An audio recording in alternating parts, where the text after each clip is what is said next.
Hello, welcome to Carnivore Wellness. My name's Rebecca, and today I'm going to chat with you about how to maintain variety and enjoyment while utilizing the lion diet approach to a carnivore diet. First of all, what is the lion diet? The lion diet is a subset of the carnivore diet in which you eat ruminant meat, salt, and water, and only those three things. So ruminant meat, that could be beef, elk, venison, bison, goat, antelope, things like that. Animals that are ruminant animals that digest their food in a multi-chambered stomach. Also salt and then water, but that's it. That's all you eat. Why would anyone want to do that? Well, for a lot of folks, it is a great place to start an elimination diet. So if you are not sure, if you have some food sensitivities and you want to try out reintroducing those foods, it's a great way to the lion diet is a great way to create a blank slate for your body. It is the most anti-inflammatory way that you can eat. So that way, when you do start to reintroduce other foods, you will know if you are sensitive to those or not. So for many people, it is a great jumping off point to serve as an elimination diet. And other people, perhaps if they're suffering from long-standing chronic illness or autoimmune conditions, this lion diet approach can be very anti-inflammatory, allow their system to reset and recalibrate and really provide them with the healing they need. There are even some people who can only consistently maintain a lion diet, though those people are few and far between. Oftentimes, folks are able to use this approach to the carnivore diet for a period of time to help them progress their healing to the point that they can start reintroducing some other foods. So now that we've covered what the lion diet is, why you might be interested, let's get into my top 3 tips for making sure that you enjoy it. Because of course, people love to say carnivore is already so restrictive. Why would you want to go even more restrictive? Well, for those of us who are doing it for whatever the reason may be, health reasons, curiosity, wanting to have that elimination diet reset approach, we need to make sure that we are still enjoying our food. Food's a big part of our day, and we just don't want to get so bored with food that we then lose our motivation and our ability to be on the carnivore way of eating in the first place. So my number 1 tip is variety. Now you would think, how much variety is there in essentially a beef, salt, and water diet? Well, first of all, I would challenge you to think outside the box of just beef. Yes, eating beef works well for many people when they are on the lion diet, but you are still welcome to include other ruminant meats, things like the lamb, the venison, antelope, bison, elk. These are things that we actually are able to get our hands on. Even if you're not, a hunter or huntress, you oftentimes can find these meats. So at some point in your grocery stores, you might have to go to a different, not just box store, but you might be able to find these locally. I know while I was doing my lion diet over the past 3 months, February, March, April, did it for 3 months, I enjoyed beef, lamb, and venison. My husband, he and a buddy went hunting. We had a deer processed in the freezer, so it was really nice to be able to include that for variety.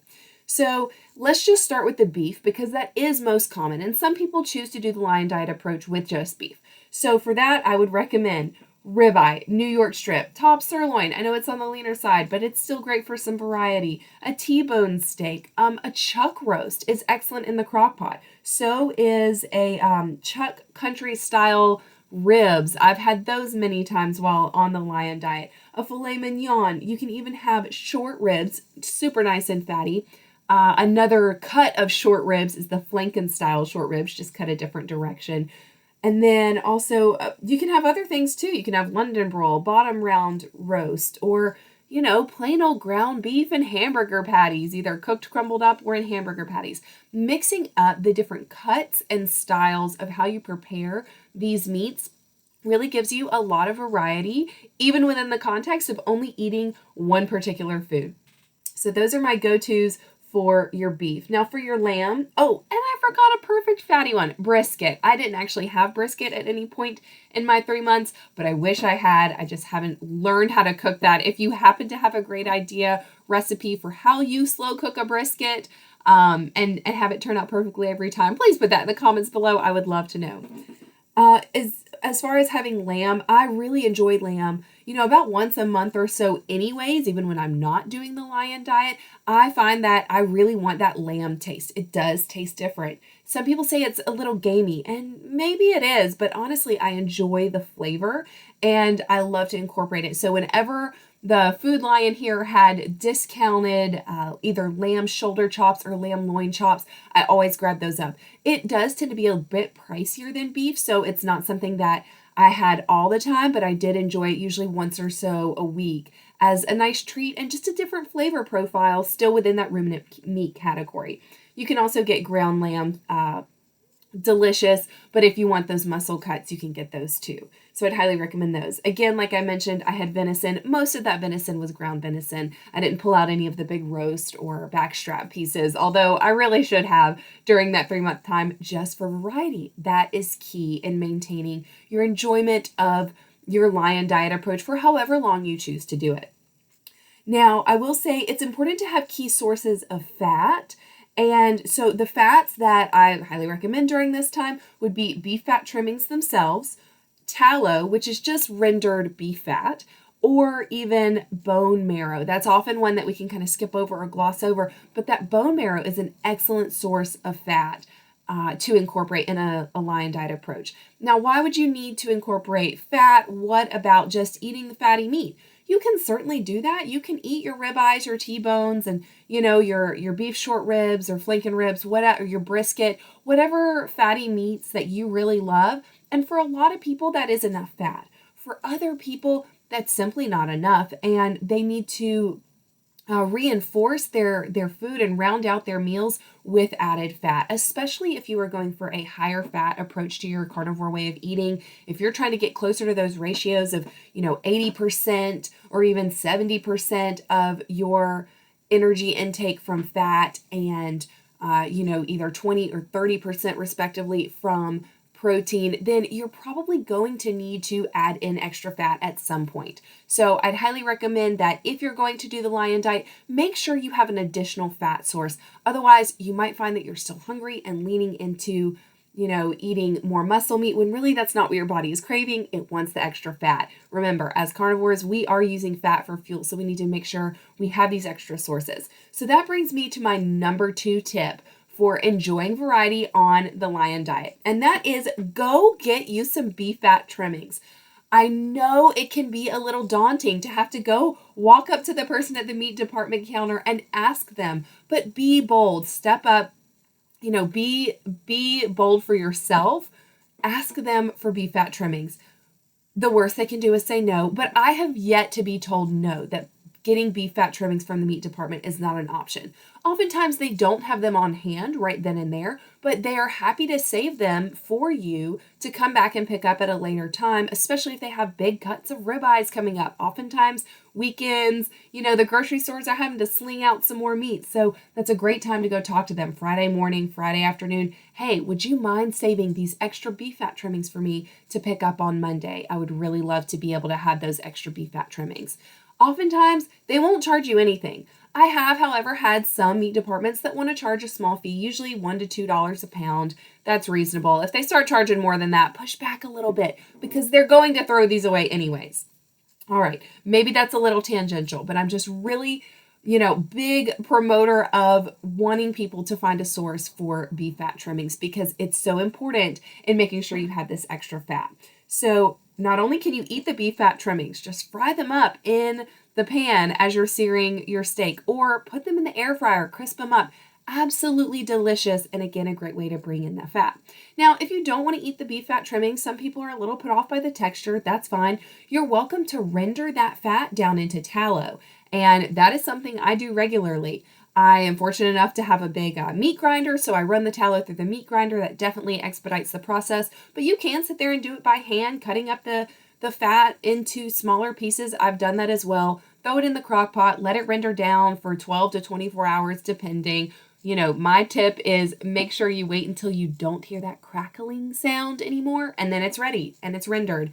It's shelf stable. So then when you make yourself a ribeye and you think, man, this is great, but I'd love a little bit more fat, you can then take that tallow, put a dollop on top of there, kind of melts over the steak. It's absolutely delicious. You can even take your tallow, rendering a step further, and you can create whipped tallow. And it's just like what it sounds. You just whip up the tallow with, a handheld mixer or blender, and as it is solidifying to room temperature, whip it. It makes for a really creamy, beautiful texture that you can then add back into your foods. The other reason I'm a big proponent of the beef fat trimmings is because once you render down this tallow, you can make my favorite snack on carnivore. I wouldn't even call it a snack. Meal replacement is pemmican. I make pemmican bites all the time. I ate them frequently throughout this 3-month process, especially when I was going out of town or going to be on the road. Made for a great way to have shelf-stable beef-only meals. So that pemmican is simply dehydrated beef, shredded up, chopped up really finely, and then you mix in equal weights of the dry dehydrated meat to the weight of tallow. I personally like to add in salt. I love salt in high quantities. So I add in a good bit of salt, mix those two together. I put them in little muffin tins and let them harden at room temperature. And they're absolutely perfect for being able to have these snacks on the go. And actually, I really love them too because you end up with a good ratio of fat to protein at about 70-30, or at least the way that I make them, that is the ratio they come out to be. So that's another one of my big, tips in going carnivore is make sure you have some of these carnivore snacks on hand just for those times when it's going to be a little bit harder for you to have a meal. And I'm referring to them as snacks, but really it's a meal. By eating several of those pemmican bites, I many times was able to get, enough nutrition that would constitute a meal. So that, or, if you just dehydrate the meat and that's plenty for you, then, go for it, do that. Again, just having that variety. But the only way that I'm able to make the pemmican is by getting the beef fat trimmings. So that's why getting beef fat trimmings is my number 2 tip for enjoying a successful amount of variety on a lion diet approach. Now, my third one, I don't know if you're going to love it. I don't know how I feel about it. I'm always dipping my toe in and out. But my number 3 tip for variety on the carnivore diet is consider adding in organ meats. You might think, oh, gross, no, I don't want to do it. Whereas you might also think, okay, cool, yeah, I can do some organ meats. Some folks enjoy eating beef liver or calf's liver. Great, go ahead and incorporate that on a lion diet. If you're not so sure about organ meats, consider finding beef heart. The heart's a muscle. Honestly, it tastes very similar to regular cuts of beef. So incorporate that beef heart. Why not? It's a little bit different than what you normally have and just increases that variety. And technically, the bone marrow that I mentioned before, which is a great source of fat, is an organ meat. That marrow, it counts as organ meat. So you could do that. Now, did I have any organ meats while in my 3-month span of doing the lion diet?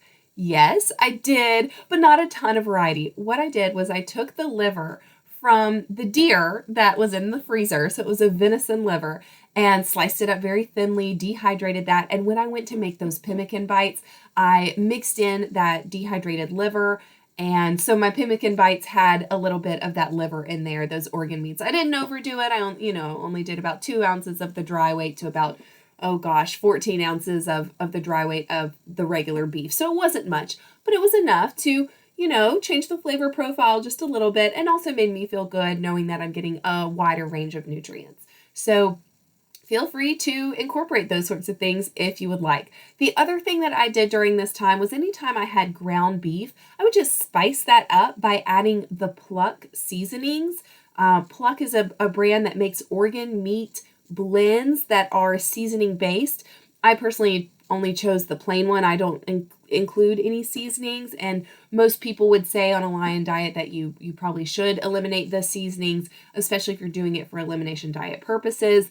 But always that choice is up to you. But I would just sprinkle a little bit of this Pluck organ seasoning blend over my ground beef, and all it is dehydrated, desiccated organs. So I did include some organs in this time frame and always enjoyed the taste, always blended that in. If you don't want to do the Pluck seasonings, you could also, I know Carnivore Crisp, they make a flour blend. It does have some just regular beef, but then it also includes some beef organs in that flour blend as well.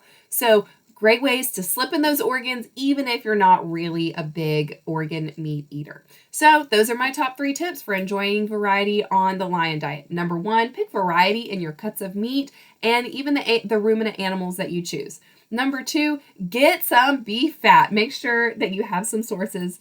The beef fat trimmings go a long way towards giving you some wide variety, mostly in that it allows you to render down some tallow to top your steaks with and or make my favorite, pemmican. And then number 3, consider adding in some organ meats. This will add some variety. It'll, diversify the range of nutrients that you're getting in and ultimately just give you a little bit of a different flavor profile if you choose to add in, any kind of seasoning blend, organ meat powder that you might choose to do. So I hope this was helpful. I'm also going to do a future video about my experience on the lion diet as a whole, where I will break down why I did it, what I observed, what kind of results I got, and then my key lesson learned from that. So if you haven't already, please subscribe, like this video if you've enjoyed it, share it with a friend who's considering the lion diet.